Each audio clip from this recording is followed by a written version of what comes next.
Wait, I want to tell you a story about waiting.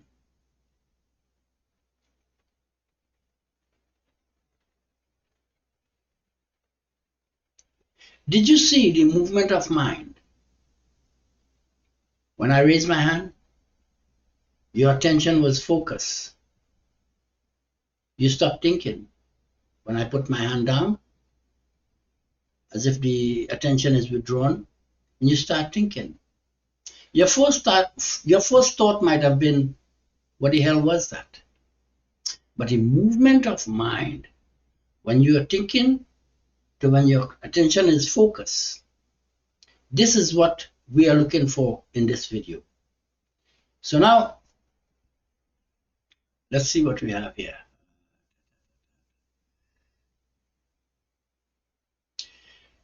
Note that you cannot be waiting if there is nothing to wait for. And you don't suffer anxiety when there is a lot of possibilities coming to you. With anxiety, attention goes out, looking, scanning for what's next. So let's say we had our ambitions, our stories, our activities, and now we want to take a break. We want to be withdrawn from the active life, at least for a while. How do we do this? We wait. The mind cannot be without activity. The mind is not a voluntary, what do you call that? It's not voluntary, it moves by itself. But we can, for a while, be free of the stress caused by anxiety. Even in times of happiness, you will find that while you are happy, there's always something trying to, that happiness must not end. There's a stress even in times of happiness. And the only way to be free of this is to spend some time in waiting. We want to take a break from some activities or seem to be impulsive.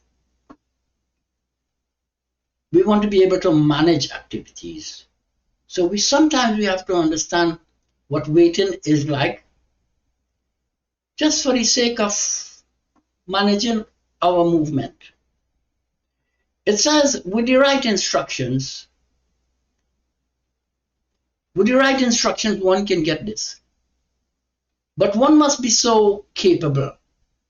It takes a kind of a cute sense of emotion and an amount of empathy. This is the kind of structure that will be able to catch this.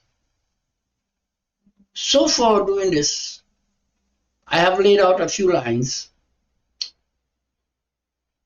that might come to this point. See now, in one story it says, physical activities forced have some benefits, but mental activities forced has no benefits because it does not reach the soul.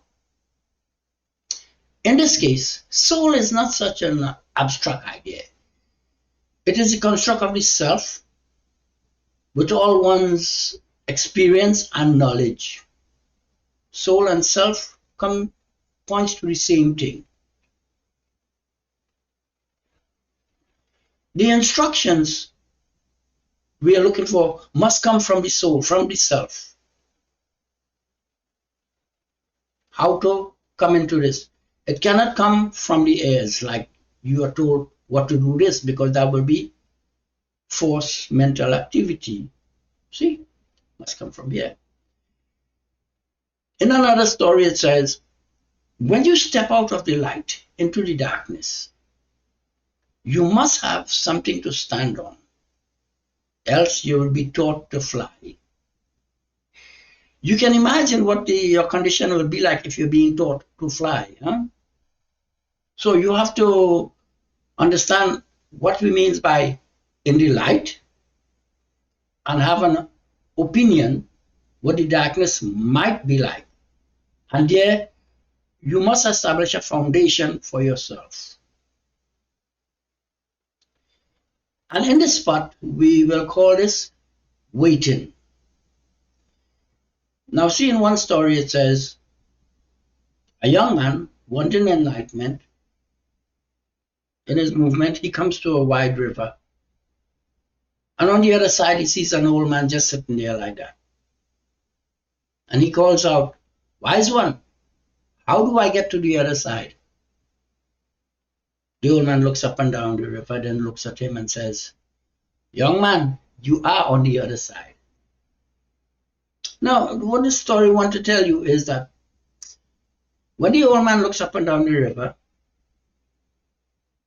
to bring your attention to this state, there is no river you have to cross for this enlightenment. There is no place you have to go. There is nothing you have to do.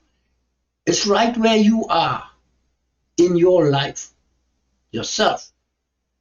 You live, you act, you learn, and then at some point when you're old, you understand how the life was constructed. And this is what we are hoping to understand.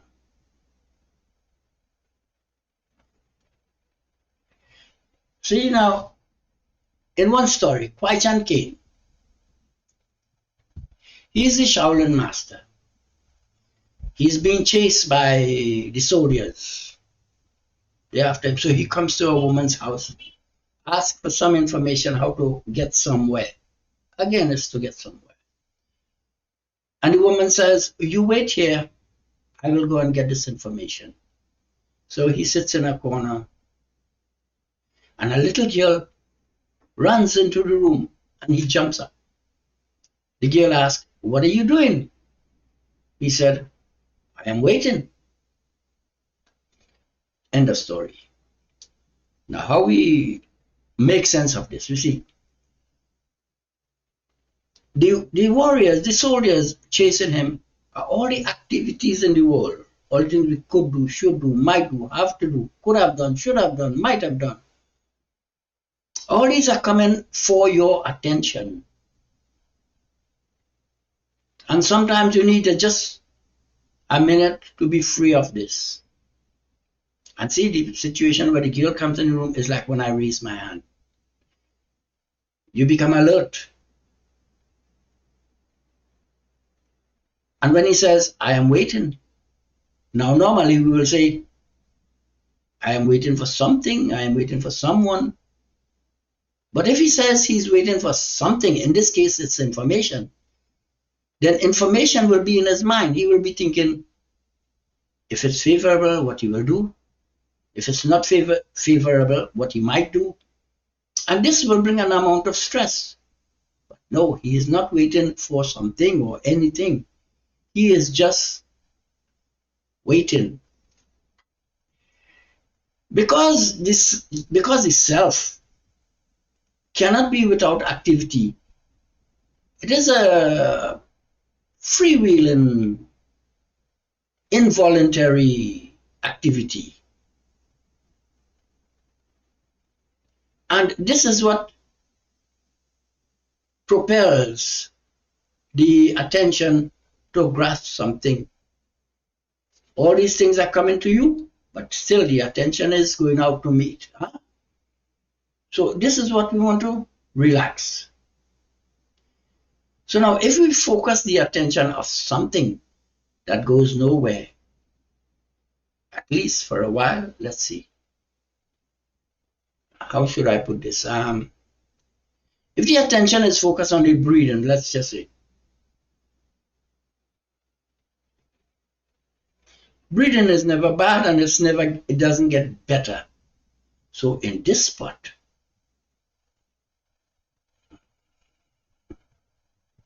we wait. And for a while, the whole world disappears. All that is known in yourself I'm talking about.